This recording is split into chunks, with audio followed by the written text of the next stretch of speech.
Biden officially dropped out of the presidential race on Sunday. I'm sure you didn't need me to break that news to you. The nominee is almost certainly going to be Kamala. To me, that's the most no-duh person to replace Biden with. She's already the VP. The campaign funds raised for Biden can be reallocated to her since she was already going to be on the ticket had Biden not dropped out. I highly doubt the DNC would let that go to waste, but anyway, do I think Kamala has a decent shot of beating Trump?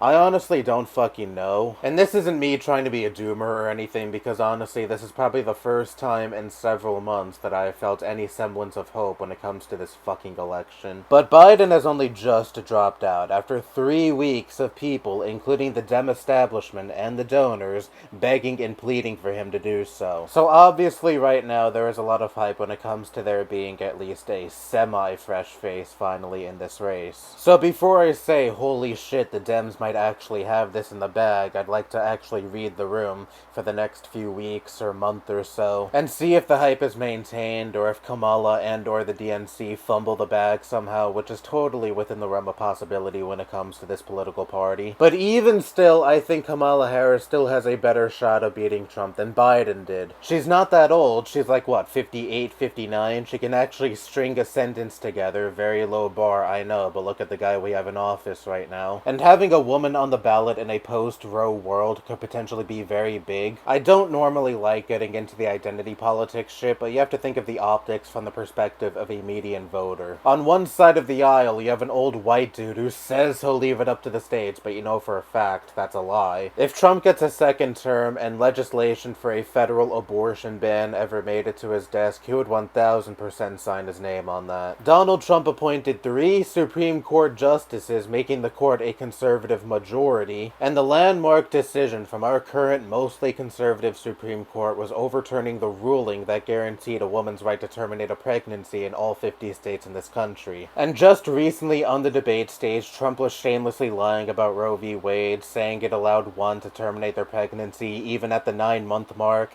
even when the pregnancy didn't pose a risk to their life, which is categorically fucking false, but like I've said before, Trumpers live in a completely different version of reality, so they'll just eat up any lie Trump feeds them. And then you have Kamala at the other side of the aisle, who will at the very least say she will fight for reproductive rights, and represents a community that is disproportionately affected by anti-abortion laws, women of color. Now, I don't know how much Kamala could realistically do about anti-abortion laws without a supermajority in both the House and the Senate, and a liberal majority Supreme Court, which, yeah, I don't think those things are happening during her presidency. But again, think purely from the perspective of a median voter who doesn't keep up that much with politics. The anti-abortion position is a deeply unpopular position in this country. Abortion will be on the ballot in Nevada and Arizona in November on election day, and both of those states are key battleground states. It's also on the ballot in Florida as well this November, but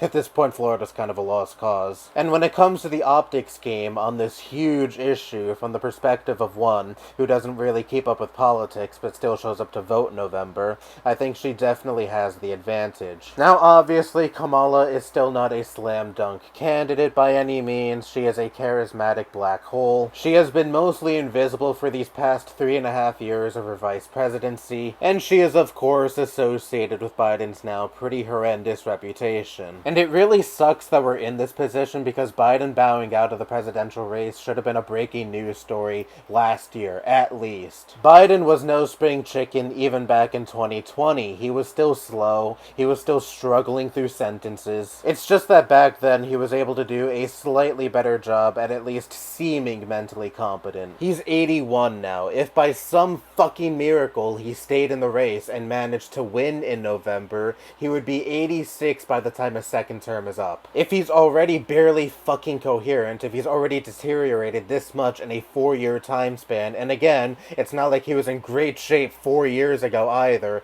imagine him in 4 years from now, if he's even still alive. Would you want someone whose mental state is deteriorating before your very eyes to hold the reins of the highest office in this country for another 4 years? I certainly fucking wouldn't. But it's just that the other guy is so much worse in many regards, and the only opposition to that guy, up until a few days ago, was someone who barely knows where he even is. So I'm not giving Biden or the DNC any kudos ridiculous for the other day. Again, this should have happened at least a year ago. You should have had a normal primary. Ideally, from the get-go, Biden should have been upfront and said, you know what, I'm only going to serve one full term to help stabilize the country after 4 years of Trump, and then I'll hand over the reins to someone else. But no, he had an iron grip on the Oval Office until it was finally pried out of his hands. For weeks leading up to him finally dropping out, he was egotistically saying, nope, I'm your guy, only God can tell me I can drop out. Never mind that disastrous debate performance I had that sowed doubt across the country when it comes to my mental capacity. And fuck the DNC too for being all in on this guy until they just couldn't anymore. It wasn't until after that horrible debate performance that they began scrambling to get him to drop out. Much of the Dem establishment know what Biden is like in his day-to-day life. They had to have known that he is unfit to serve for another 4 years,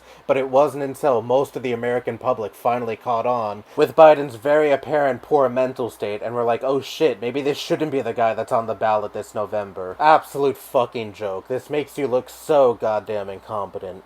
And obviously this isn't some bow at the whim to the will of the people or anything. What mattered to the DNC first and foremost were major donors saying that Biden has no viability. And that's when the DNC began scrambling, because it's really the wealthy and corporate donors who run things, and much of the establishment Dems are in the front pockets of these donors. But anyway, it's Kamala we have now. I know technically we don't have an official Democratic nominee right now, but I mean, come on.